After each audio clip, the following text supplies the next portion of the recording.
Winning Blueprint presents.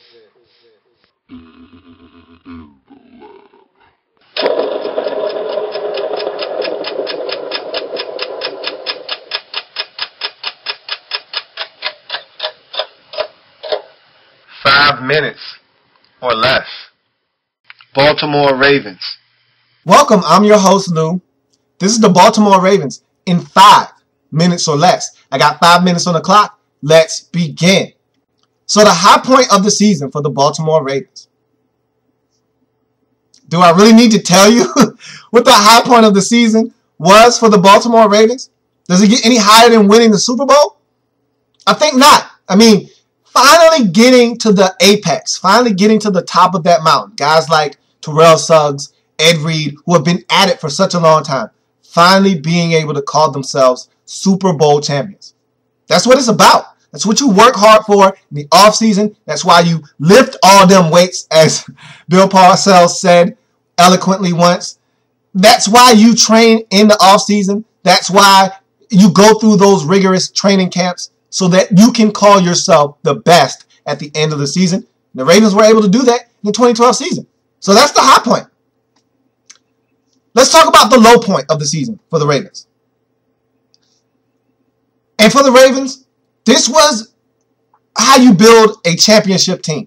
You go through adversity and you have a period in the season like the Ravens did, weeks 12 through 14, where they just struggled. And they struggled mightily. First things first, you could argue that their lowest point of the season was losing in week 12 to the Steelers, their hated rivals, at home. To Charlie Batch, nonetheless.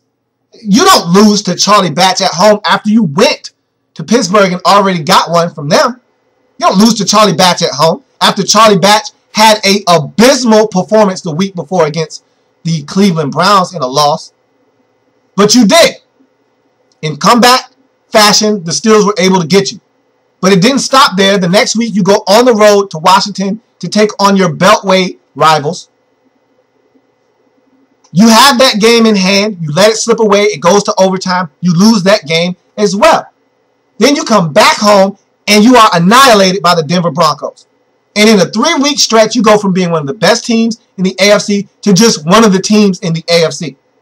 Question marks are swirling. Your offensive coordinator is fired. That's the low point of the season for the Baltimore Ravens. At that point, you did not know what was next for the Ravens. You just fired your offensive coordinator, Cam Cameron. You bring in Jim Caldwell, and you don't know where you're going from there. All you know is we're still a playoff team. We just need to right the ship. But you are at your lowest point of the season in Week 14. Free agency activity for the Ravens. So you look at the Baltimore Ravens, and they don't have a lot of money whatsoever. And the only reason I say that is because you don't know what's going to happen with Joe Flacco. Now, right now, the Ravens are sitting with about $15 million worth of cap space, which would be really good if they didn't have to sign Joe Flacco. Now, if they're able to long-term him, they're fine. They'll have money to bring guys back. So, wait, before I go on, let me tell you exactly what their situation is. For the Baltimore Ravens, their free agency activity is minimal. Because you have guys that you have to bring back. L.A.B, your best linebacker right now, needs to be brought back. Paul Kruger, I think, is a budding, young, outside linebacker, needs to be brought back. Ed Reed, looking to get paid. If you want him back, needs to be brought back. Oh, by the way, Kerry Williams, that cornerback that was instrumental in you winning the Super Bowl, yeah, he's a free agent too, needs to be brought back. So I didn't even talk to you about Brian McKinney, the left tackle that came back and helped you with that run down the stretch to win the Super Bowl. He needs to be brought back as well. So the Ravens have a lot of guys in-house that they need to take care of. Not to mention the fact that you still have to take care of Joe Flacco first and foremost. So it's minimal.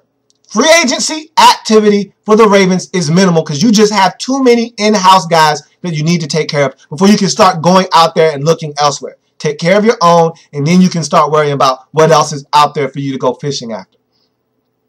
So we get to the state of the fan base. And this one is simple. You just won the Super Bowl. You go to the playoffs every year. Joe Flacco hasn't had a season where he hasn't been in the playoffs, where he hasn't won a game in the playoffs.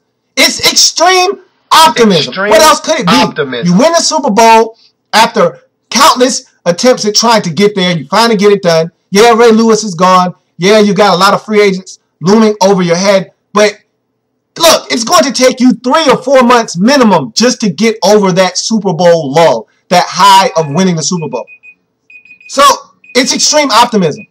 And as you hear that sound in the background, that means that's the Baltimore Ravens in 5 minutes or less. Baltimore Ravens. 5 minutes or less.